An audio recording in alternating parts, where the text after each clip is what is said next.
तो देवराज को जो भी कुछ प्राप्त हुआ उसकी माँ से प्राप्त हुआ, वो माँ का आशीर्वाद है, इसलिए उसे मोक्ष मिला। तुम भी अपने बच्चों को आशीष दिया करो, संस्कार दिया करो। हाँ? तो यमराज कह रहे हैं कि हम लोग चंचुला की कथा कल सुनाएंगे, एक ऐसी सती की कथा, एक ऐसी देवी, एक ऐसी बिटिया की कथा जो विवाह के बाद पतित हो गई, जो विवाह के बाद परगामी हो गई, जो विवाह के बाद परपुरुषगामी हो गई। उसके बावजूद उसे शिवलोक कैसे मिला, उसे महादेवी महागौरी का सानिध्य कैसे मिला, महागौरी की वो सखी कैसे बनी, और तुम्हें सुहाग में महागौरी को स्पर्श क्यों करना होता है। तुम्हारे जीवन में तमाम और ऐसे प्रश्न। महाराज सूत जी कहते हैं, ऋषियों, शिव महापुराण में अभी हमने मात्र एक ही पेज पलटा है, अभी पढ़ा नहीं। अभी तुम उस लायक बन रहे हो कि मैं तुम्हें शिव महापुराण जैसा महान ग्रंथ दे सकूं। मैं थोड़ा इस मामले में कंजूस हूं, मुझे तुम जैसे समझना। मैं बिना पात्रता के कुछ देता नहीं। जब तक तुम पात्र नहीं हो जाओ तब तक मैं कुछ भी परोसता नहीं हूं। तांबे के बर्तन में दही परोस देना मूर्खता होती है। क्योंकि उनकी करुणा में कोई कमी है नहीं। किसकी? उनकी करुणा में कोई कमी है नहीं, पात्रता में तुम्हारे कमी है।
दृष्टि ही है, बस तुम्हारे पात्रता में, सुपात्रता में। क्यों? क्योंकि विद्या ददात विनयम विनयम ददात पात्रता, वो पात्रता में कमी है। और पात्रता कैसे आती है? ये गुरु कृपा से आती है।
हर पल बहुत कीमती है।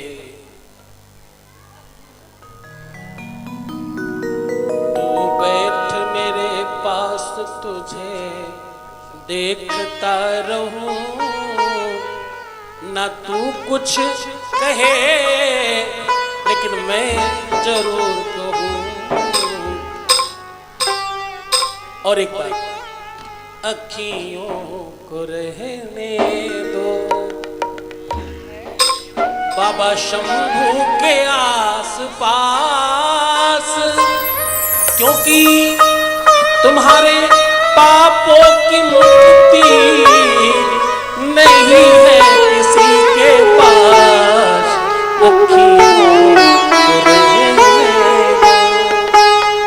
डटे रहो, जमे रहो। जब तुम्हारा ध्यान भटकता है तो तुम भावातीत क्यों नहीं करते? हाँ, अगर ध्यान भटकता है तो भावातीत क्यों नहीं करते?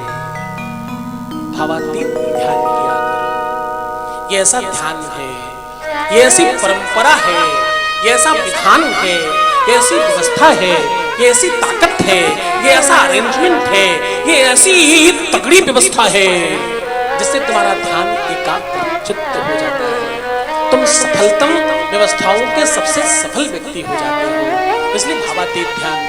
कुछ पत्रक आए थे, मेरे ख्याल से बांटे क्या?